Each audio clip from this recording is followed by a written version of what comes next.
And I am praying for a chance to be more.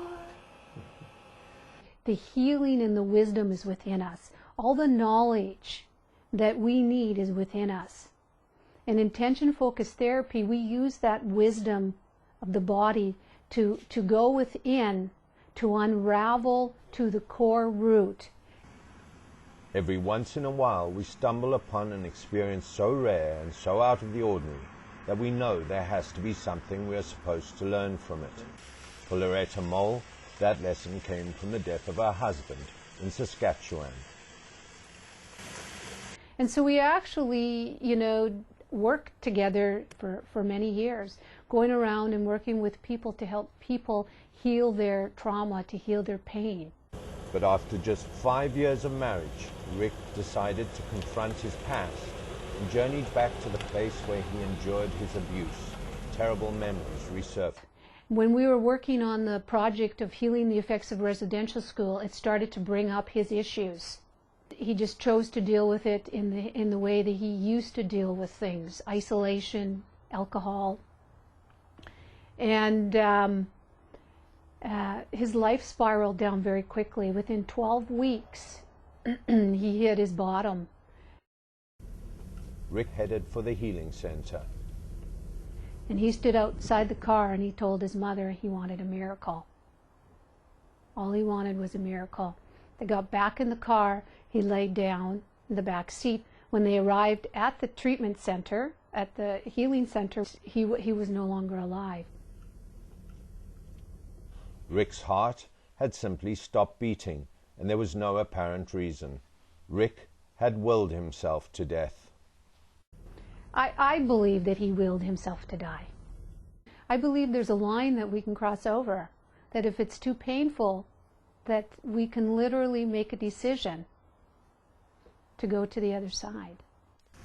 That intention put Loretta on a lifelong quest. Her message boils down to a simple formula. Intention is actually the life force energy within us. It's the actual energy that we talk about that's in everything. The fuel that drives manifestation is intention. The minute that we put out our intention, that becomes the focus. The focus is what manifests whatever it is we want to create. While the path of her inspiration was determined by her husband's death, Moll's determination to heal showed up early in life. Actually, at the age of 15, I started as being a nurse's aide. From there, I went into psychiatric nursing, and from psychiatric nursing, I went into specializing in drug and alcohol addictions. Much of her healing path has been shaped by the events in her life. My grandfather was very ill with cancer, terminally ill with cancer, and the family asked me to come back in to be his private nurse for him. So I had to witness him going through DTs in the hospital from his alcohol addiction. And I knew at that moment I knew nothing about it. Determined to understand the cycle of addiction, Moll registered in a program to study addictions at the University of Saskatchewan, and then was led into studying neuro-linguistic programming. It's reprogramming the languaging, central nervous system languaging. So it's neuro-linguistic programming. So the brain doesn't know the difference between what's real and what isn't real. So for example, if I'm witnessing something and I'm still in it, then I'm associated with it. So what we can do in the mind is dissociate. A multidisciplinary healer, Moll's path continued through Reiki. Even though I was really excited about the neurolinguistic programming, the energy work really got me excited. It really opened the door to a whole new world for me, and you couldn't give me enough after that. And she trained and qualified as a shaman. I studied with Dr. Alberto Volando in the U.S. over a 2.5 year period to become a master shaman from the Peruvian lineage. That training led her to the forefront of residential school survivor programs. She has taught extensively. That I knew that what healing came to me, I always had the interest of then bringing it to others. Mole is also a qualified theta practitioner and teacher. And once we change things on all belief levels, it's gone. And so Theta taught me that. Once we actually change something, there's a void.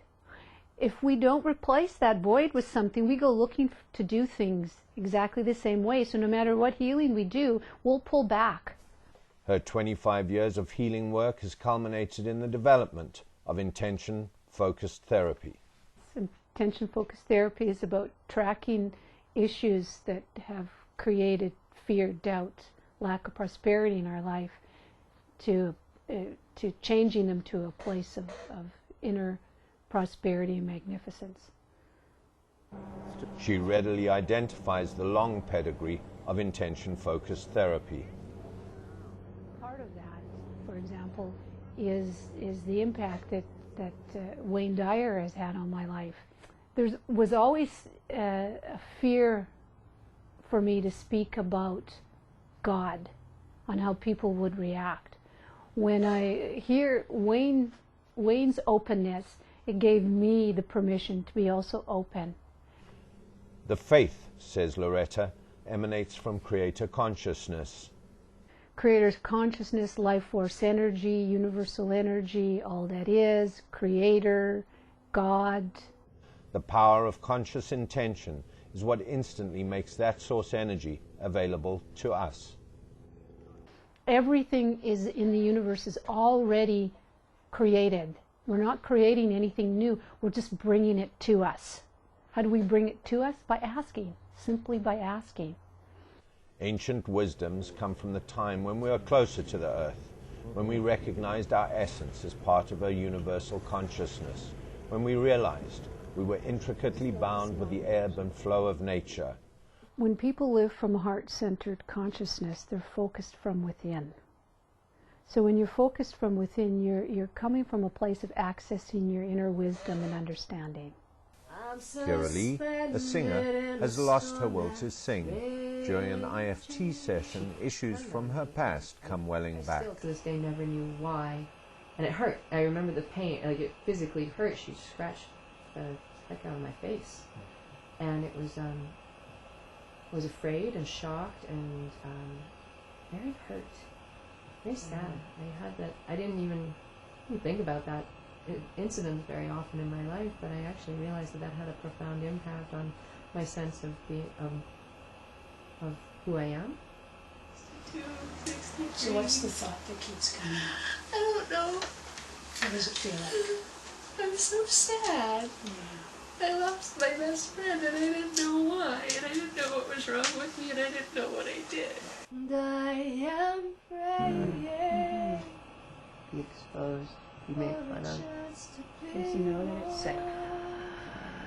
It's acknowledging the intention that we are all connected to Creator's consciousness, and by just acknowledging that intention and putting forth what it is we want to change, it makes it happen. It happens that fast. I'm an illusion in the face of everything. I'm very sad. Yeah. So just come. Shocked. Shock. Hurt. Okay. So just come. If you can actually see the energetic body around somebody, you can literally see her field dropping. At the end of this experience, what would you say you're taking home with you now? Happiness. And freedom.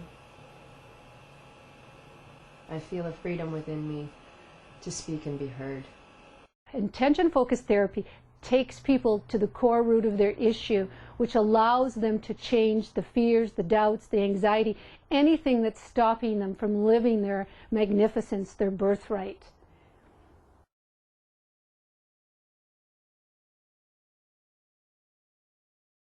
And I am praying for a chance to be more, 'cause I am willing and I